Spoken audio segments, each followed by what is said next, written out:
Hello everyone! Welcome to this Bridgeos TV episode. This is a very special one because it's about a business owner's journey here in Australia. Hello Eddie! Kamusta? Hello. Mabuti, kamusta ka rin? Okay naman. Okay, that's good. So ito ay kwentuhan lang natin. That's good, okay. Yeah, so kamusta naman paano ba nagsimula ang negosyo mo as Ginger Olive? Okay, I've been in the hospitality for, I would say, 36 years. I've been in all the major hotels in here. You know, so we thought, okay, maybe it's a time now for us na mag-sarili kami.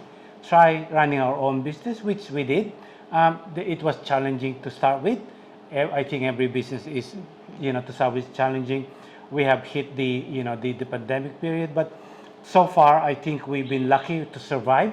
Very few, or a lot of restaurants has pretty much did not survive. So we're here, it's doing well. I mean, I think, we are still very, very hopeful and very positive that things would go a lot better as we go on. Yeah, yan nga, di ba nag-pandemic, mahirap talaga sa mga restaurants. So, I guess,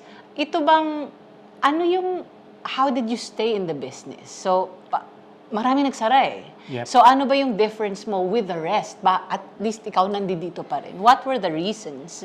I think the biggest inspiring reason for us to stay and move on is, the customers' feedback. We get very, very positive feedback. We are encouraged by our own customers, and they're saying us, you are doing the right thing. We will be coming back, and we've seen it. They come back, they bring other friends, and then new customers will come in here, and then I was referred to, by my friend and this and that. So, and it reflects on our review as well. It's a real review. We've been hovering in 4.8, 4.7, 4.8 Google reviews. So it tells us that we are in the right path. So that gives us the very good reason to continue on. Yes, it was challenging during pandemic. We have to wear a lot of cost, but we know that every difficulties there will be good thing that is yet to come. That's very inspiring, no? And I'm one of the customers of Ginger Olive. At totoong sinabi niya, masarap talaga. The service is really good. So come and, kung hindi niyo pa nata-try, come and try it. So now, I'd like to ask about the difference naman ng management. So you've been around here, Philippines, other countries. Yep. Ano bang difference ng pag-manage ng restaurant sa ibang bansa versus Australia? Okay. So, if I would make comparison, I've been in the corporate world. This is the first, I would say, standalone business or a restaurant that I have been managing. I used to, to be in massive operations. Very different. Corporate is very different. When it comes to dito, you have to treat everyone like they are your family member, because the fact is that I see my staff members here more often or much more longer than my own personal family or my children. So you have to be very, very close to them. You have to make sure that you share the common goals. Now everyone would be thinking that if this is theirs, how are they going to treat it? The same thing I make them feel as well is that that they know that we have real care and true care para sa mga sa mga tao namin.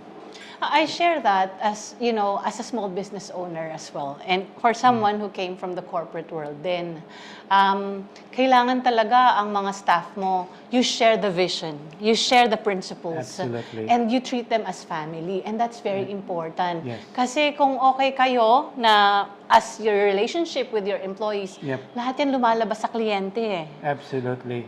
And it's words of mouth as well. I mean, they talk about it as well. Kasi ang you know, if the workers, I would consider mine as well. If you're inspired, if you feel that you have a good environment, it translates to it translates to the customers. Everyone will go to look after the customers well because they feel good themselves. But if the environment, working environment is not as good, it rubs to the customer because you could see them from everyone. So I make sure that I lead by example. They would see that there's nothing else there that they're gonna do that I will not do better.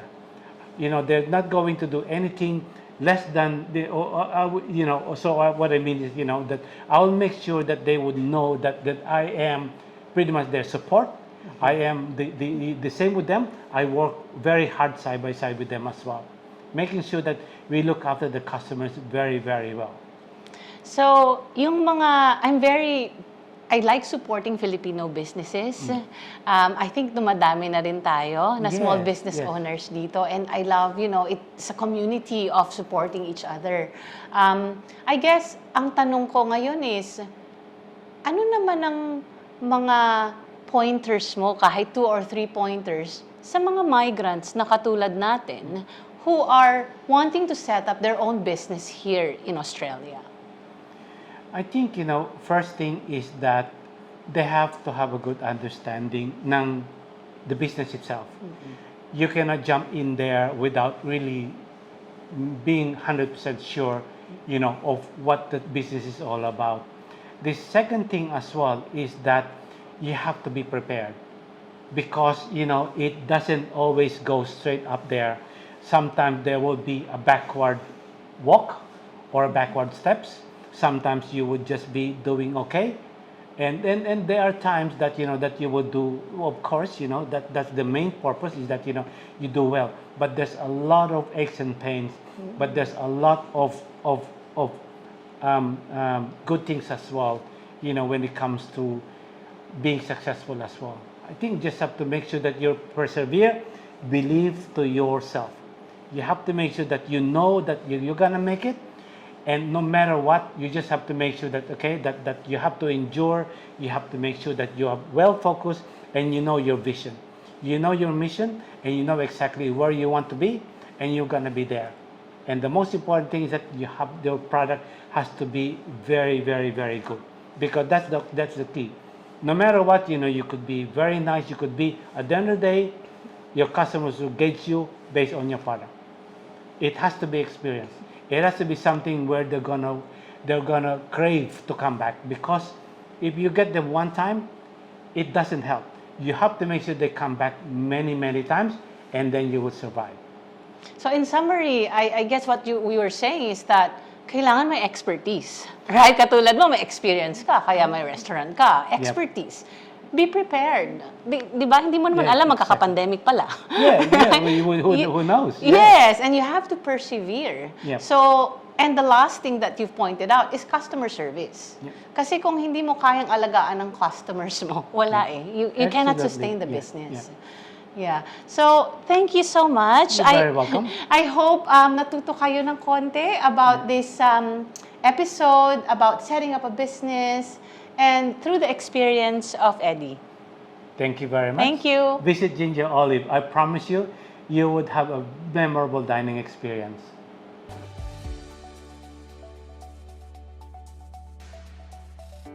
If you want a thorough discussion of your visa options in Australia, book in a consultation with our registered migration agents at www.bridgeos.com.au.